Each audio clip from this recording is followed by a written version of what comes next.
What red flag did everyone ignore until it was too late? You need to stop questioning everything and just be grateful. My therapist's words hit me like ice water as I sat in her office trying to explain why Alex's perfect timing felt wrong. She leaned back in her leather chair and suggested I was self-sabotaging because I couldn't accept that someone actually cared about me.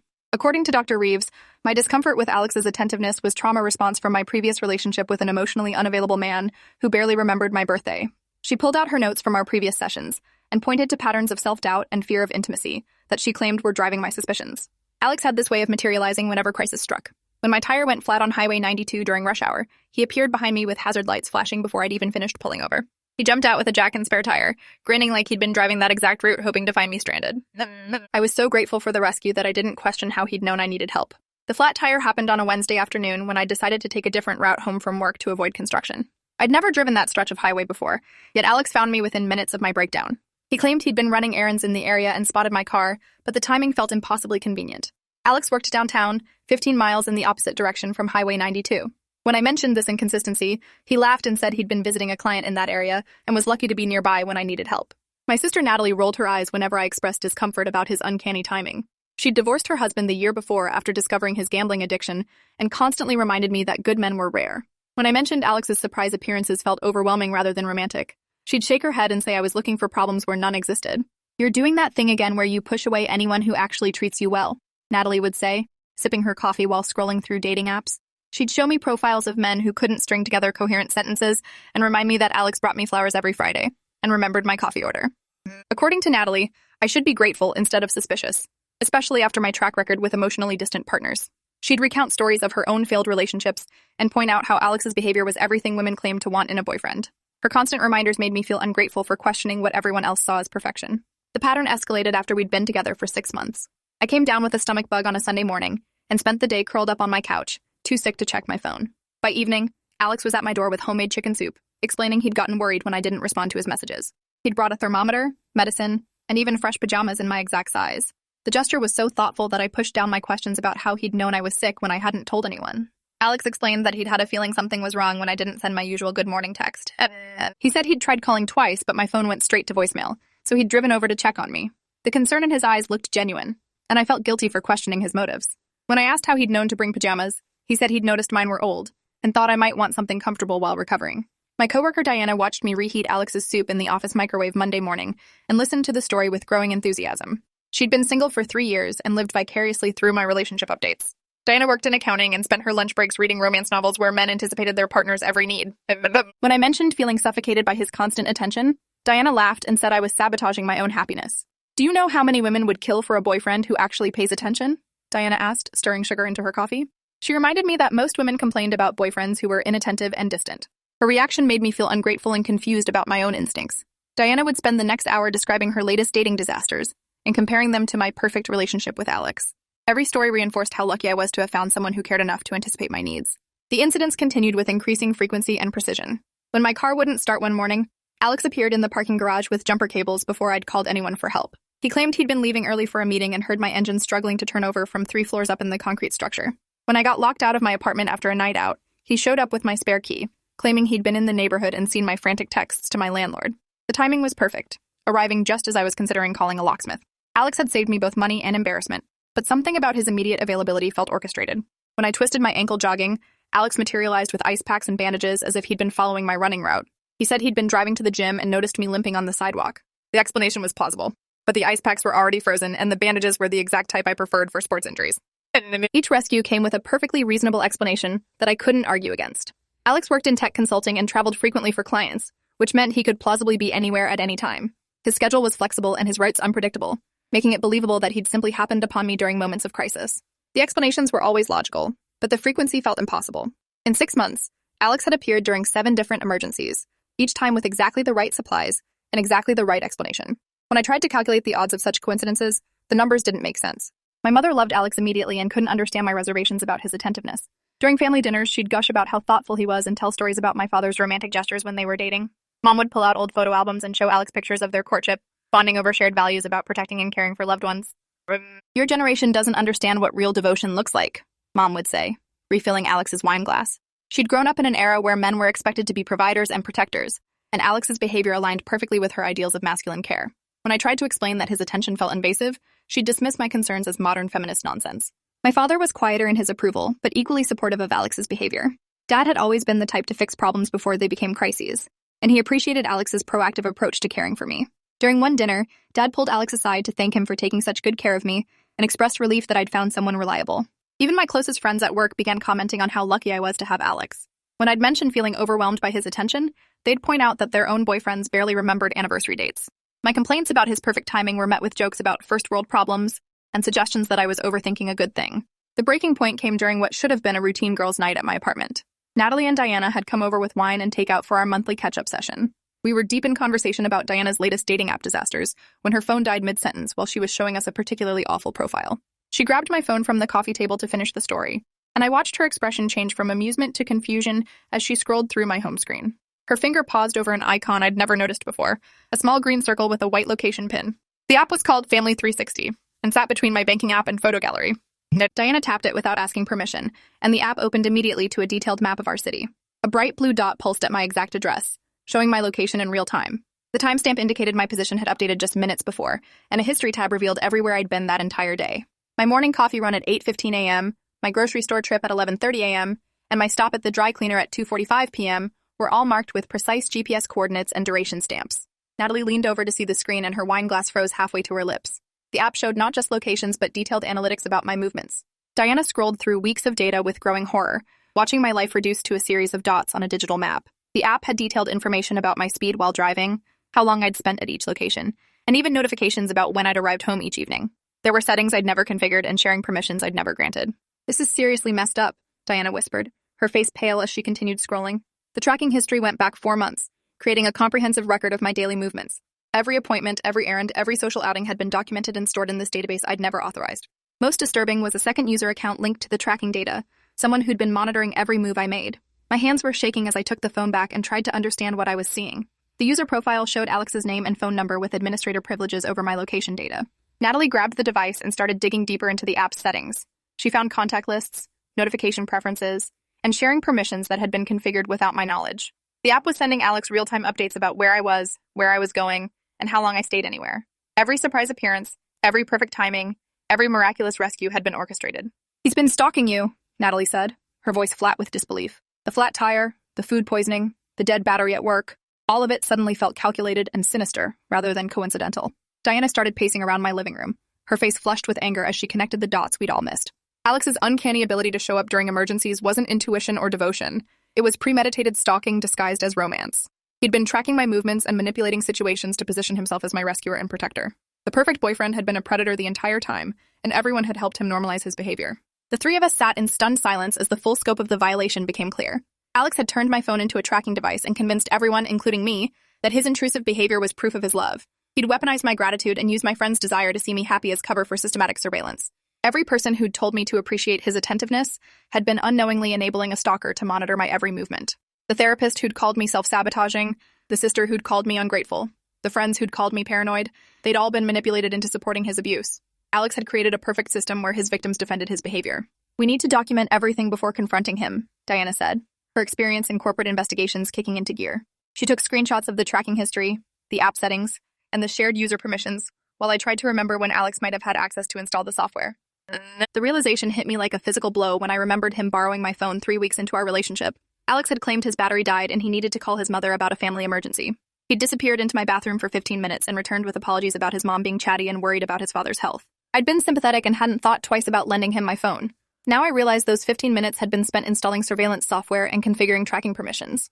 Alex had used a fabricated family crisis to gain access to my device and turn it into a monitoring system. We decided to set a trap to prove Alex was using the tracking data actively, rather than just passively collecting it.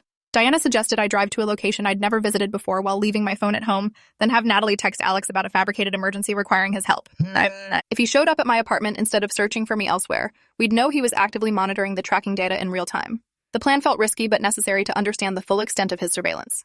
We needed concrete proof that couldn't be explained away by coincidence or intuition. I drove to a 24-hour diner across town while Natalie stayed at my apartment with my phone. The diner was in a part of the city I'd never explored, at least 30 minutes from anywhere Alex might expect to find me. Diana followed in her own car to serve as a witness and document Alex's response to our test. We synchronized our watches and agreed on the exact timing of Natalie's emergency text. At exactly 9 p.m., Natalie sent Alex a message from her number claiming I'd called her crying about a panic attack and asking if he could check on me. The text was carefully crafted to sound urgent but vague, giving Alex room to interpret the situation. Within 12 minutes, Alex was knocking on my apartment door with concerned questions about my mental state and offers to drive me to the emergency room. Meanwhile, I was sitting in the diner parking lot, watching the timestamp on Family 360 through screenshots Diana had sent to my email. The app showed my phone location as stationary at my apartment. His immediate response to Natalie's text and his arrival at my building confirmed he was actively monitoring my movements and using that data to maintain his facade of being caring and attentive. Diana called me from her car parked outside my apartment building, describing Alex's frantic behavior as he waited for me to return from my supposed walk. He paced the hallway for 20 minutes, calling my phone repeatedly and growing increasingly agitated when I didn't answer. When other residents complained about the noise, Alex claimed he was worried about his girlfriend's mental health emergency and needed to stay until I returned safely. His performance was convincing, but we now knew it was based on surveillance data. The confrontation happened the next evening when I returned home to find Alex waiting in my apartment with dinner from my favorite restaurant. He'd used the key I'd given him 2 months earlier and made himself comfortable on my couch, confident in his role as the perfect boyfriend who anticipated my needs. Candles were lit on the dining table, and he'd arranged the takeout containers like a romantic dinner he'd personally prepared. The scene was picture perfect, designed to reinforce his image as the thoughtful partner everyone believed him to be. I sat across from him at my own dining table and asked directly if he'd installed any apps on my phone. Alex's immediate defensive response and refusal to make eye contact told me everything I needed to know. He deflected the question by asking why I was suddenly paranoid and suspicious, claiming my behavior had been erratic lately, and he was concerned about my mental state. The gaslighting was immediate and automatic. Alex's mask slipped completely when I showed him the Family 360 screenshots. His expressions shifted from confusion to panic to rage in the span of 30 seconds. He accused me of violating his privacy by looking through the app data, then claimed he'd only installed it to keep me safe in a dangerous world. When I pointed out that safety required consent, he exploded into a tirade about ungrateful women who couldn't appreciate men who actually cared about their well-being. "You live alone in a city full of criminals and psychos, and I'm the bad guy for trying to protect you," Alex shouted, his face red with indignation. He stood up from the table and began pacing my living room, gesturing wildly as he defended his actions. According to his twisted logic, monitoring my activities and manipulating circumstances to insert himself into my life was an act of protection rather than violation. He'd convinced himself that his deception was noble. The truth poured out of him like poison from a wound. He'd been reading my texts through a keylogger app, monitoring my email through forwarded copies, and following my social media activity through multiple fake accounts he'd created. The tracking app was just one component of a comprehensive surveillance system he'd built to monitor every aspect of my digital and physical life. He knew my work schedule better than I did, could predict my weekend plans before I made them, and had been orchestrating our entire relationship based on data he'd stolen from me. Alex's justification for the surveillance was more chilling than the surveillance itself. He explained that modern women couldn't be trusted to make good decisions about their own safety and relationships. He'd convinced himself that his deception was noble, and that my gratitude proved I needed his intervention, even if I was too naive to understand it. In his mind, I was incapable of protecting myself and required his constant monitoring to stay safe. "You should be thanking me instead of attacking me," Alex said, his voice taking on a dangerous edge.